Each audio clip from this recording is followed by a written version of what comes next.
Okay, we've got that done. We've got loads of bubble wrap. And here it is, the Sega Game Gear. Okay, now this is a pretty big package. It's actually pretty heavy. I know there's quite a bit of stuff packed in it. He's got tons of, ooh, nice. There's a Game Genie, Game Gear stuff in it. Just lots and lots of paperwork, which is cool. I love paperwork. I'm gonna actually look through this at some point. But that's, yeah, that's there. And this is the blue Game Gear. I believe this was a limited edition Game Gear, and well, I haven't actually seen one in real life, but I got that there. Kind of rattly. It's not good. Now he did say that this one is, there's problems with it, and so I'm going to take him at his word. There's probably problems with it. But let's open it up. There is this Game Gear here, and he said that this one is functional. So I got a black original Game Gear that is, fingers crossed, functional, and a blue limited edition that may or may not work depending on what I find when I plug it in. So yes, I got the Sega Game Gear, which I think released in 1991, and actually I got it when it first released. I was in high school, 16 years old, and it came with columns. Now this version that I got didn't come with columns, but it did come with Sonic the Hedgehog 2. And, you know, these games are much bigger than I remember them being. But I got Sonic the Hedgehog 2, which I don't know if it's any good. I remember playing it for the Genesis and I liked it. James Pond 2, codename, what was that? Robocod. James Pond 2, codename Robocod. You know, I never played this one either. I'm assuming it's a platformer of some sort. I mean, I've never played it. I think I remember seeing it in a magazine. So there's that. And we got NBA Jam for the Game Gear, and I actually got it for the Genesis. I don't think I ever played it for the Game Gear. In fact, I didn't even know they had it for the Game Gear. That's kind of interesting, so I'll check that one out. I loved it for the Genesis. Chances are good, but I'll probably like the Game Gear. Okay, another game I picked up was Choplifter 3 Rescue Survive. You know, that's another one I can't say that I played. When I got my Game Gear back in 1991, which you know I don't have anymore, but I got columns for it. I remember getting the first Shinobi. I had what was it? Axe Battler, Legend of Golden Axe, and I had another one, Psychic World. Now that's another one I'd really like to pick up because I really enjoyed playing it. A lot of these, like I said, I've never even heard of. Okay, I got a second copy of Sonic the Hedgehog 2. For some reason, I guess he felt the need to give me 2 copies of it. And so there's my second copy. I guess if one doesn't work, then maybe the other one will. Hey, moving on, we've got a U.S. Gold presents Indiana Jones and the Last Crusade. Again, another one I know nothing about. I can't even venture a guess as to what genre it is, but being as how it's Indiana Jones, I'm going to assume that it is a side-scrolling platformer, like pretty much everything else that's on the Sega Game Gear. And finally, we have Sonic the Hedgehog Chaos. Now, I don't know anything about this one. I'm assuming it's a spin-off of the Sonic the Hedgehog franchise. I'll have to give it a go and tell you what I think of it. But I have 3 Sonic games out of a total of, let's see, 7. So apparently the person I got this from really loved Sonic the Hedgehog. Now he also sent me in this package a, what is this? A Sega Power Back. This is a battery charger. He said it doesn't work, but I also read online that you can take it apart and replace the batteries for it. So this is something I'm actually going to do because that's just really neat. I don't want to have to deal with putting in 6 AA batteries every couple hours. It's just extreme in my book, so I'm going to skip that if possible. I also have a plug-in adapter for the Sega Game Gear, so if I decide not to use batteries, I can just plug this in and play it sitting on my couch somewhere. Okay, so there's that. Here's some kind of a magnifying, a super wide gear. I had a generic version of this for my Game Boy once upon a time. And so I can tell you for a certainty what this thing does is magnify the screen and make it so it's not so tiny. Okay, so that's that. And we got another part back here. Okay. We have a Genesis game, Sonic and Knuckles. Oh, don't throw everywhere things. No, okay, sorry about that.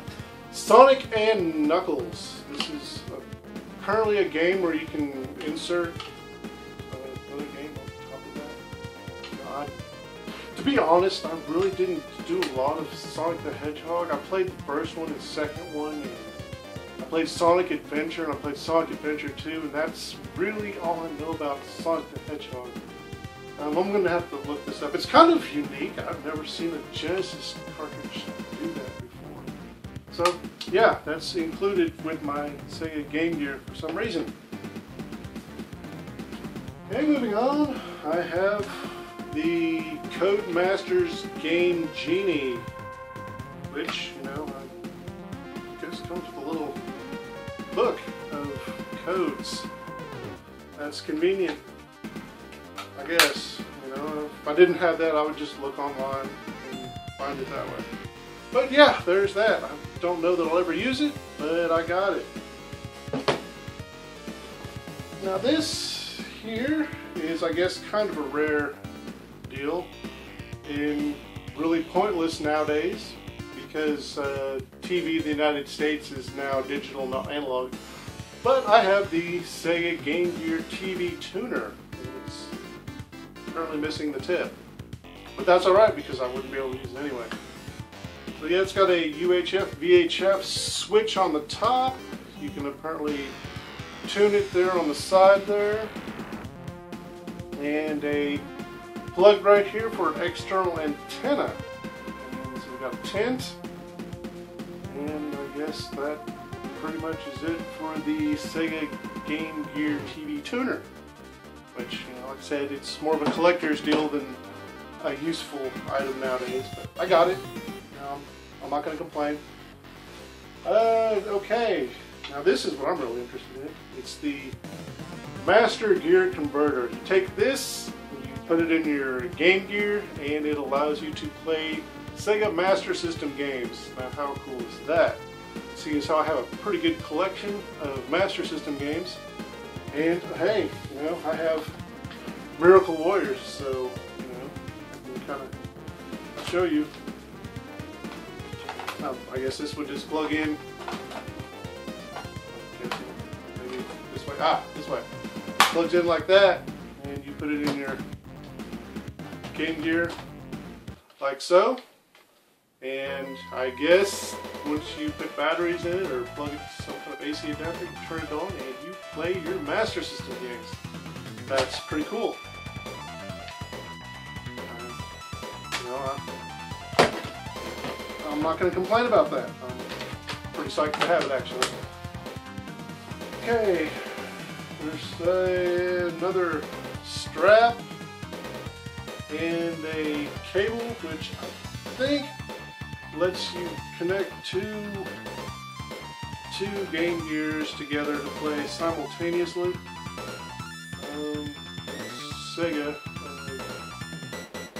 brand. So yeah, I think that's what it is. And well, that's really cool. And that's pretty much it. But you know what? I'm pretty excited to have this. I paid $35 for it on eBay. So you know, I'm not going to complain whatsoever. Assuming that it works. I'm really hoping it works. I'll check that out later. But so what I want to kind of do real quick was do a screen is dirty. I hate dirty. That's seriously my biggest pet peeve is having fingerprints on screens. I look at it and it just bothers me. I can't deal with that. So yeah, if you want to take a look at the PS Vita compared to the Game Gear, hold those, and of course the Atari Lynx. Screen-wise, obviously the PS Vita is going to blow them away since how it's a modern console. But if you look at the screen size on the other two, it looks to be about the same size.